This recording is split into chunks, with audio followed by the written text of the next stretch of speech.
শুধু দর্শক বন্ধু, আপনারা দেখছেন একে নিউজ বাংলা। আর এই মুহূর্তে বুঝতে রয়েছে কলকাতা হাইকোর্টে। কিছুদিন আগে দীঘায় গেছিলাম। আমরা কর্মক্ষেত্রে ব্যস্ত থাকার কারণে দীঘায় আমাদের বারবার যাওয়া হয় না। বহু আগে গেছিলাম, তারপরে কিছুদিন আগে গেছিলাম। সেই জায়গায় দেখলাম যে আজ থেকে 10-12 বছরের মধ্যে দীঘায় যে প্রকৃতির বাতাবরণ ছিল, চারদিকে ফাঁকা ফাঁকা জমি, মাঠ, পার্ক, সেগুলো ধ্বংস হয়ে শহরে পরিণত হচ্ছে। হোটেলের উপরে হোটেল। যে প্রকৃতির বাতাবরণের জন্য মানুষ দীঘায় ছুটে যেত, সেটা নষ্ট হতে চলেছে। সেই নিয়ে মামলা হয় কলকাতা হাইকোর্টে। মন্দারমণিতে 200-র অধিক হোটেল ভাঙার নির্দেশ দিয়েছিল। এই বিষয় নিয়ে কথা বলানো আমাদের সঙ্গে রয়েছে কলকাতা হাইকোর্টের বিশিষ্ট অ্যাডভোকেট হাবিবুর রহমান সাহেব। দেখুন, সাধারণ মানুষ প্রকৃতির টানে সমুদ্র সৈকতে যায় অবসর টাইম কাটাবার জন্য, কিছু আনন্দ পাওয়ার জন্য। তো সমুদ্রের যে একটা আলাদা মাধুর্য, আলাদা টান, এটা প্রত্যেকটা মানুষকেই টানে, এর কোনো ব্যতিক্রম নেই। আর পশ্চিমবঙ্গের বুকে এই যে দীঘা গড়ে উঠেছে, পশ্চিমবঙ্গের জনসাধারণ সেখানে যায়, সাধারণ মানুষরা যায় অবসর সময় কাটাবার জন্য, বকখালি যেমন করেছে। তো এটা একটা পশ্চিমবঙ্গের জন্য একটা ভালো জায়গা। একটা অনেক ট্যুরিস্ট, বাইরে থেকে অনেক পর্যটকরাও আসে সেখানে। আর্থিকভাবে এলাকার লোকেরা সেখানে অনেকভাবে উপকৃত হয়। এটা একটা ভালো দিক। আর মন্দারমণির যে কথাটা বললেন, এটা ন্যাশনাল গ্রিন ট্রাইব্যুনাল দিল্লিতে, সেখান থেকে এই মন্দারমণির যে হোটেলগুলো 2000 সালের পর থেকে একের পর এক হোটেল সমুদ্র সৈকতে, সমুদ্রের ধারে, যে সেখানে একটা প্রকৃতির যে নিদর্শন ছিল, যেখানে ছোট ছোট ঝাউ গাছ, অনেক বালিয়ারি, এগুলো যে ছিল, এখন আপনি মন্দারমণিতে যান, তার কোনো নিদর্শনই নেই। যেন একের পর এক যেন একটা ইমারত গড়ে উঠেছে, বড় বড় হোটেল। তো প্রশ্নটা হলো, যেরকম পর্যটন কেন্দ্র দীঘার কথাটা বললাম একটু আগে, এটা একটা পর্যটন কেন্দ্র হিসাবে একটা ভালো দিক, সাধারণ মানুষকে আনন্দ দিচ্ছে, এখানে মানুষ এখানে যাচ্ছে, সমুদ্র সৈকত দেখছে, এটা একটা ঠিক। কিন্তু এখানে প্রশ্নটা হলো, তার মানে এই নাই যে প্রকৃতিকে ধ্বংস করে সেখানে রাতারাতি বলুন বা দিনের পর দিন বলুন, দীর্ঘদিন ধরে এখানে একের পর এক অবৈধ নির্মাণ, যে নির্মাণগুলো 200 মতো হোটেল, 70টা হোটেল ভাঙার অর্ডার হয়েছিল, তো 200 মতো হোটেল সেখানে গজিয়ে উঠলো। প্রশাসন সেখানে নির্বিকার, এবং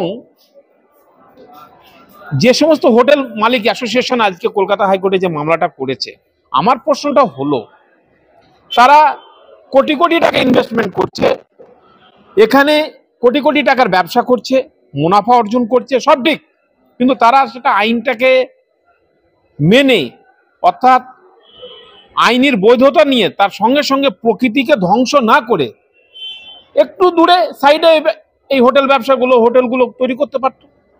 তো ন্যাশনাল গ্রিন ট্রাইব্যুনাল যে অর্ডারটা দিয়েছে, এটা 3 বছর আগেকার অর্ডার। সেই অর্ডারের পরিপ্রেক্ষিতে সংশ্লিষ্ট যে জেলা শাসক, ডিএম বা সংশ্লিষ্ট আধিকারিক, তাদেরকে মানতেই হবে।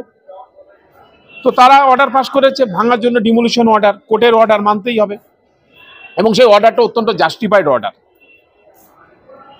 এখন ভাঙার যে পরিকল্পনাটা হয়েছিল, এখন ওদের ঘুম ভেঙেছে।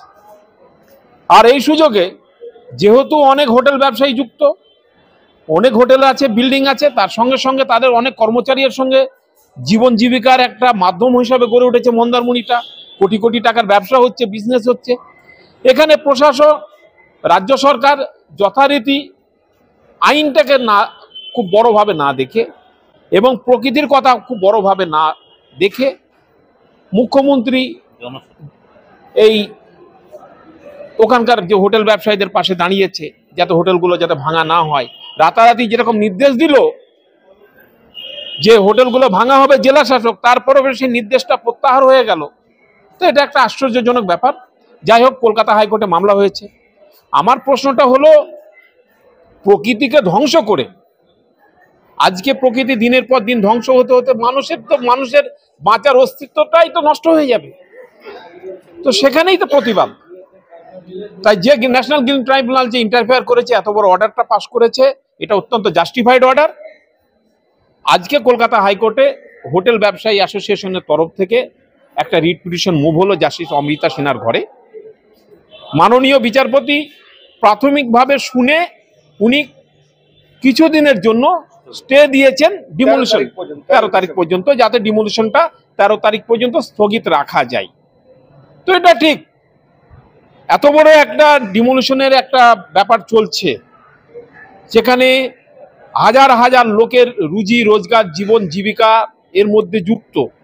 তো সেখানে এত তাড়াতাড়ি আর এতদিন যখন দীর্ঘদিন ধরে গজিয়ে উঠলো এবং 3 বছর আগেকার অর্ডার তার ইমপ্লিমেন্ট হলো না, আর এই 8 দিন 10 দিন 15 দিনের জন্য এমন আকাশ ভেঙে পড়বে না, তো উনি স্থগিতাদেশ দিয়েছেন, এটা ঠিক আছে। তো আমার মনে হয় আইনের বিচার হলে এই হোটেলগুলো থাকবে না। মন্দারমণির হোটেল যেগুলো ভাঙার অর্ডার হয়েছে এগুলো ডিমোলিশন হতেই হবে, না ওদেরকে সরিয়ে নিতে হবে। আপনি বললেন যে মমতা ব্যানার্জি তাদের পাশে দাঁড়িয়েছেন। মাননীয় মুখ্যমন্ত্রী ক্ষমতার সময় সময় বলেছিল কলকাতাকে লন্ডন এবং দীঘা মন্দারমণিকে সুইজারল্যান্ডে পরিণত করবে। তাহলে কি প্রকৃতির বাতাবরণকে নষ্ট করে উনি কি সুইজারল্যান্ড গড়ে তুলতে চাচ্ছেন? দেখুন, রাজ্য সরকার যখন প্রথম ক্ষমতায় এসেছিল, এটা সত্যি আমাদের শুনতে খুব ভালো লেগেছিল। কলকাতাকে লন্ডন, পশ্চিমবঙ্গে অনেক জায়গায় সুইজারল্যান্ড বানাবেন, পাহাড়, সমুদ্র, জঙ্গল, এই সমস্ত অনেক কথা শুনেছিলাম। কিন্তু আজকে তো দেখছি যে মাননীয় মুখ্যমন্ত্রীর এই সমস্ত হোটেল ব্যবসায়ী যেগুলো গড়ে উঠেছে, এদেরকে যদি আগে থেকেই যদি এদের বিরুদ্ধে বা এদেরকে যদি সঠিকভাবে গাইড করা হতো, সেখানে আরেকটা আশ্চর্য লাগছে যে দীঘা ডেভেলপমেন্ট যে অথরিটি, সেখানে দীঘা, মন্দারমণি এবং তাজপুর ডেভেলপমেন্ট যে অথরিটি, তারাও নির্বাক, তারাও চুপচাপ, তারাও কোনো রকম ভাবে এর আগে কোনো ব্যবস্থা নেয়নি। তাই এখানে ঘোলা জলে মাছ ধরানো, আবেগকে কাজে লাগিয়ে আমরা তোমাদের পাশে আছি। না, আমি অ্যাকচুয়ালি দীঘার বাসিন্দা নয়, পূর্ব মেদিনীপুরের মানুষ। তো দীঘা থেকে কিছু বাড়ি, আমরা বাচ্চাকালে সাইকেল নিয়ে দীঘাতে যেতাম, ঠিক আছে। এবং মোটর সাইকেল চড়াটা ওই দীঘা সমুদ্রের সৈকতে, মানে শেখাটা। এবার আমরা তখন দেখতাম প্রকৃতি কি সুন্দর ছিল, ঝাউ গাছ। এবার দীঘাতে গেলে একটা সঁ সঁ করে হাওয়া বইতো এবং সেই ঝাউ গাছের একটা শব্দ। এখন যদি দীঘা যান, সেটা মনে হবে যেন একটা কলকাতা শহর বা কোনো একটা নতুন শহরে এসে পৌঁছেছে। এবার সেখানে বালিয়াড়ি ছিল, জানেন তো, বালির সব পাহাড় ছিল। এখন যদি গিয়ে দেখেন বালির পাহাড়গুলো আর নেই, বালি সেগুলো বেচে সব মানুষজন খেয়ে নিয়েছে, নিজের কাজে লাগিয়ে দিয়েছে।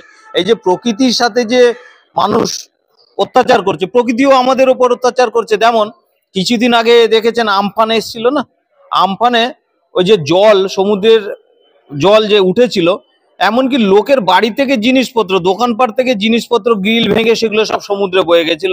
এগুলো আপনারা দেখেছেন। তার কারণ হচ্ছে প্রকৃতি না মেনে এইসব করার জন্য। এবার প্রকৃতিও তার ফল দিয়ে যাচ্ছে, তা সেটা তো আমাদের সকলকে ভোগ করতে হবে।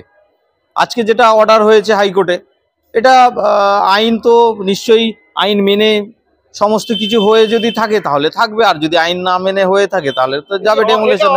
অবৈধ নির্মাণ অবশ্যই হচ্ছে না, কোর্ট রায় দিত না। এবং কোর্টের রায়ের পাশেই হোটেল মালিকদের পাশে যারা অবৈধ বিল্ডিং করেছেন, সরকার দাঁড়িয়ে যাচ্ছে না। এবার সরকার দাঁড়িয়ে যাচ্ছে, সরকার একটা হতে গেলে যেখানে ভোটাভুটির ব্যাপার আছে, এবং একটা অবৈধ যে নির্মাণগুলো গড়ে উঠেছে সেখানে তো প্রচুর মানুষের কর্মসংস্থানের, এমনি আপনারা জানেন পশ্চিমবঙ্গে কর্মসংস্থান নেই, এই হোটেলের থেকে অনেক মানুষের পরিবার সেই সিম্প্যাথির খাতিরে সরকারের পাশে দাঁড়াচ্ছে। কিন্তু সরকারের আগে থেকে যদি এটা প্ল্যান্ড হতো, পুরো প্ল্যানিং করে যদি এটাকে তৈরি করা হতো, নিশ্চয়ই এই জায়গায় আজকে যেত না। একটা গন্ডি আছে, সীমারেখা আছে, সমুদ্র সৈকত থেকে কতটার মধ্যে বাড়ি করা যায়, ব্যবসায়িক প্রতিষ্ঠান করা যায়, সেগুলো মানেনি নিশ্চয়ই। ওই জন্য আজকে এই যে অর্ডারগুলো হচ্ছে, আদালত তো নিশ্চয়ই আইনটা মেনে, আইনের ঊর্ধ্বে তো কেউ নয়, সমস্ত আইন মেনে নিশ্চয়ই হবে একদিন। এটা হওয়া উচিত নয়। আজকে মানুষ হয়তো অনেকে ভাবছে যে এরা করছে, করুক, অনেক ছেলেরা অনেকে কর্মসংস্থান এর সঙ্গে যুক্ত, কিন্তু আগামী দিনে আমাদের এই পৃথিবীর অস্তিত্বটাই নষ্ট হয়ে যাবে, ধ্বংস হয়ে যাবে। যেরকম ভাবে উষ্ণায়ন আমরা আমাদের বড়দের মুখ থেকে শুনেছি বা আমাদের জীবদ্দশায় আমরা অনুভব করছি, যা গরম পড়লো, যেরকম অত্যাধিক গরম, যে গরমটা নাকি আগে এত গরম ছিল না। এই যে ঠান্ডার যে ব্যাপার, নভেম্বর মাস এখনো চলছে, আমি খালি গায়ে ঘুরছি, যেটা আমার জীবনের বিগত দিনে এই ধরনের ওয়েদার, যে প্রাকৃতিক যে একটা পরিবর্তন, এর আগে আমি দেখিনি। গ্রিন ট্রাইব্যুনাল যে পদক্ষেপ নিয়েছে বা প্রকৃতির যে নিয়ম, যে আইনের প্রতিষ্ঠা, এটার বিপক্ষে যাওয়া সরকারের সাময়িক হয়তো হতে পারে, জনগণের আবেগকে কাজে লাগিয়ে ওখানে ভোটাধিকার 200 হোটেল, তাদের বিরাট ব্যাপার, তাদের ব্যাকগ্রাউন্ড আছে, তাদের পিছনে লোক আছে, সেটার দিকে না তাকিয়ে আগামী ভবিষ্যৎ, আগামী মানব সম্পদ, মানব জীবন যেভাবে সুরক্ষিত থাকে, দূষণমুক্ত মানুষ জীবন পায়, সুস্থভাবে বাঁচতে পারে, তার ব্যবস্থা হওয়া উচিত।